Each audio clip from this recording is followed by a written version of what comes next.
Assalamualaikum warahmatullahi wabarakatuh.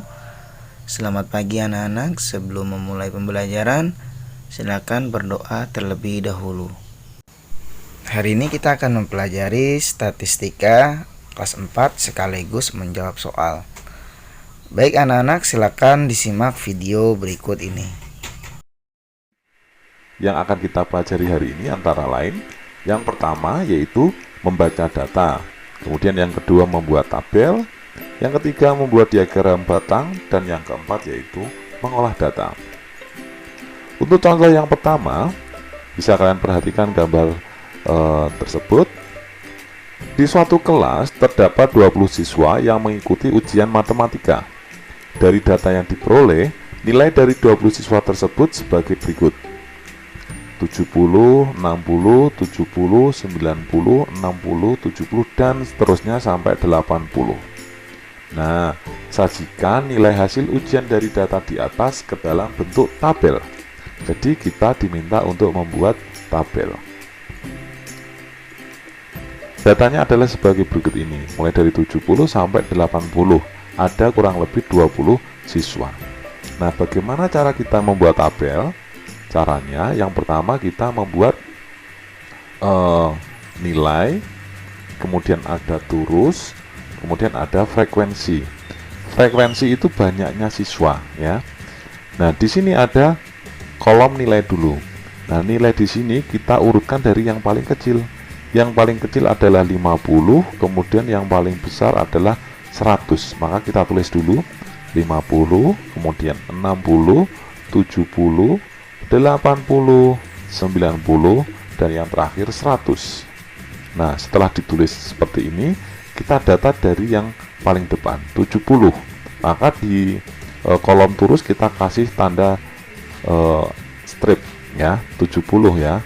Perhatikan dari data pertama 70 kita kasih 1. Kemudian yang kedua ada 60 kita kasih 70. Kemudian berikutnya 90 kita kasih 60, kita tambah 70, kemudian 90, 80, 80 lagi, 50, 60, 80, 80, 90, 100, 50, 50, 70, 80, dan 80. Jika sudah selesai pada angka terakhir, maka tinggal kita jumlahkan di frekuensinya ini. Kita lihat di angka di nilai 50, di turusnya ada 1, 2, 3. Kita kasih angka 3. Jadi banyaknya anak yang mendapatkan nilai 50 adalah 3. Kemudian yang mendapatkan nilai 60 kita hitung 1, 2, 3, maka kita tulis 3. 70, 1, 2, 3, 4, maka kita tulis 4. 80, 1, 2, 3, 4, 5, 6, kita tuliskan 6. Kemudian yang mendapatkan nilai 90, 1, 2, 3, kita tulis 3. Kemudian yang terakhir yang dapat nilai 100 ada 1. Nah, ini adalah langkah yang akan kita gunakan untuk membuat tabelnya. Ada nilai, ada turus, ada frekuensi. Turus itu adalah tanda saja, ya, bisa kita buat seperti ini. Berikutnya, setelah ada nilai, ada turus, frekuensi, kita tinggal buat tabelnya. Nah, untuk membuat tabel, turusnya ini tidak kita tulis, cukup nilai dan frekuensinya saja.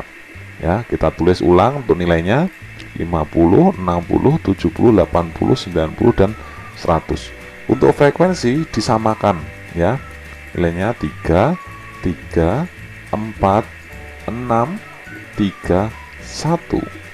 Nah, setelah itu di bawahnya nilai ini kita beri baris jumlah. Nah, di jumlahnya ini maksudnya frekuensinya ini kita jumlah 3 tambah 3 tambah 4 tambah 6 tambah 3 tambah 1. Totalnya adalah 20. Totalnya ini sama dengan banyaknya data. Maka tabel dari data tersebut adalah seperti ini. Cukup mudah, ya. Berikutnya untuk contoh yang kedua, Buatlah diagram batang dari data nilai siswa berikut ini. Nah, ada nilai 60, 70, 50, 80, 70, 70, 60, 90, 80, dan 100. Ini nilai paling kecil adalah 50, nilai paling besar adalah 100. Kita langsung buat tabelnya saja ya. Tabelnya kita tulis nilainya 50, 60, 70, 80, 90, 100. Kemudian untuk mencari frekuensi, jika kita tidak menggunakan tulis, kita cukup menghitung cari 50 ada berapa ya? 1. Nah, ini ada 1, kita tulis 1. 60 ada 1, 2, ada 2 data maka kita tulis 2. 70 ada 1, 2, 3, kita tulis 3. 80 ada 1, 2, kita tulis 2. 90 nya ada 1, kita tulis 1, dan 100 nya juga ada 1. Kemudian kita jumlah 1 tambah 2 3, 3 tambah 3 6, 6 tambah 2 8, 8 tambah 1 9, tambah 1 lagi 10, maka jumlahnya adalah 10. Nah, setelah kita membuat tabel, kita akan membuat diagram batang. Nah, diagram batang itu kita buat dulu garis mendatar ya. Mendatar atau horizontal ini biasa kita sebut dengan sumbu X ya, atau sumbu datar. Kemudian ada satu lagi sumbu atau garis yang berdiri atau vertikal, ini kita sebut sebagai sumbu Y atau sumbu tegak. Nah, yang mendatar ini kita gunakan untuk nilainya, untuk nilai ya, untuk nilainya dari 50 sampai 100 kita tulis 50, 60, 70, 80, 90, 100. Kemudian untuk yang sumbu Y atau yang garis vertikal itu untuk frekuensi atau banyaknya siswa. Kita tulis di sini ada kita tulis urut ya. Ada mulai dari angka 1, 2, 3, 4, 5. Jadi ini urut dari 1, 2, 3, 4, 5. Misalkan nanti ada yang sampai 7 atau 8 ya, nanti ini menyesuaikan, bisa sampai 8 sampai 100 atau sampai 10 atau sampai berapa. Nah, sekarang kita lihat nih. Nilai 50 ada 1, maka kita buat kotak di sini atau batang di nilai 50 setinggi angka 1. Nah, ya, 50-nya ada 1. Kemudian 60-nya ada 2. Berarti di sini di nilai 60 kita buat batangnya sampai di angka 2. Nah, seperti ini ya. 62. Dan 70, 73. Kita berarti 70 sama 3 pasangannya sampai sini. Nah, kemudian 80-nya 2. 80 ada 2. Ini sama dengan yang 60. Kemudian 90-nya 1, kita buat 90-nya 1 setinggi 1 ya. Kemudian 100-nya juga 1 setinggi 1. Jadi diagram batang dari data tersebut di atas itu hasilnya seperti ini. Ingat ya, ada sumbu X, ada sumbu Y. Seperti itu. Dan contoh yang ketiga, perhatikan diagram batang berikut ini. Nah, di sini ada diagram batang nilai ujian matematika. Yang sebelah kiri atau yang berdiri atau sumbu tegak atau sumbu Y, ini banyaknya siswa. Nah, sekarang bagaimana cara kita membaca diagram batang tersebut? Nah, seperti ini ya. Di sini ada nilai ujian matematika. Nah, nilai ujian matematika siswanya itu ada yang dapat 50, ada yang dapat 65, ada yang dapat 70, ada yang dapat 75, dan ada yang dapat 80. Caranya begini. Yang mendapatkan nilai 50 ada berapa? Ada 2 karena tingginya diagram batangnya ini sampai angka 2 saja. Kemudian berikutnya, yang mendapatkan nilai 65 ada berapa? Kita lihat tingginya sampai sini. Di sini tidak ada angkanya, tapi di antara angka 10 dan 12. Berarti kalau di tengah-tengahnya angka berapa? Antara 10 dan 11. Dan 10 dan 12. Berarti di sini adalah angka 11 ya. Yang dapat nilai 65 ada 11 anak. Kemudian yang nilainya 70 ada berapa? Di sini ada 10. Kemudian yang dapat nilai 75 ada berapa? Di sini tidak ada angkanya. Tapi di sini antara 2 dan 4, berarti sebanyak 3 anak. Yang dapat nilai 80 ada berapa? Ada 6. Begitu ya. Kemudian, berapakah banyaknya siswa yang memiliki nilai kurang dari 70? Yang memiliki nilai kurang dari 70. Ya, dapat kurang dari 70 itu nilainya berapa saja? 65 dan 50 ya. 65 dan 50. Nah, ada yang 50 ada 2 anak, kemudian yang 65 ada 11 anak.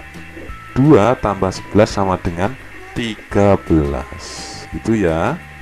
Berikutnya, berapakah banyaknya siswa yang memiliki nilai lebih dari 70?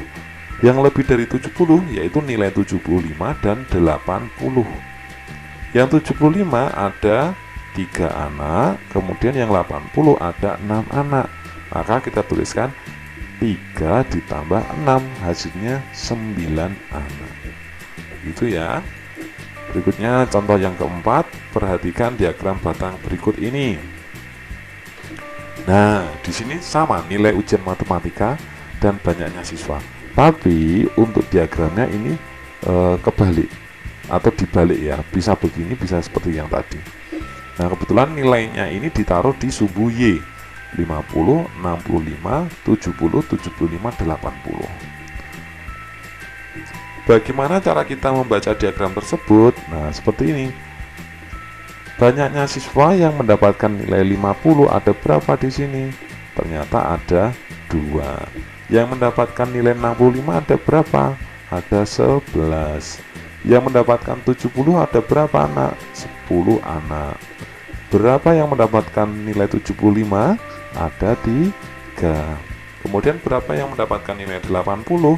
Ada 6 anak. Seperti itu ya.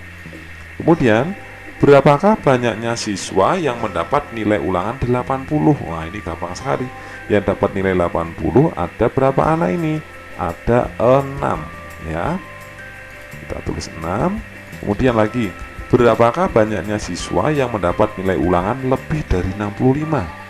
Yang nilai ulangannya lebih dari 65 yaitu nilai 70, 75, dan 80. Berarti tinggal kita jumlah saja. 10 tambah 3 tambah 6. Hasilnya berapa? 19. Begitu ya. Lanjut untuk contoh yang kelima. Perhatikan diagram batang berikut ini. Nah, ini. Di sini ada jenis hobi. Ada membaca, menggambar, olahraga, menyanyi, dan menari. Berapakah banyak anak yang hobinya menari? Yang menari mana ya? Oh, di sini ada berapa di sini? Ada 6. Mudah sekali ini ya. Mohon maaf ini salah ketik ya. Menari ada 6. Kemudian berapakah selisih banyak anak yang hobinya membaca dan olahraga? Membaca dan olahraga. Membacanya 5, olahraganya 11. Selisih itu besar dikurangi kecil, berarti yang besar kan 11, yang kecil kan 5, berarti 11 dikurangi 5. Hasilnya berapa? 6. Gitu ya. 11 dikurangi 5 sama dengan 6. Lanjut, berapakah jumlah anak seluruhnya?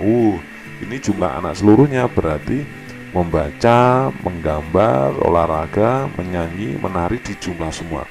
Berarti 5 tambah 9 tambah 11 tambah 9 tambah 6, hasilnya adalah 35. Begitu ya. Baik anak-anak, silakan kerjakan 2 latihan soal di rumah. Diskusikan dengan kedua orang tua kalian. Jika ada yang belum paham, silakan bertanya dengan bapak atau orang tua di rumah. Terima kasih. Assalamualaikum warahmatullahi wabarakatuh.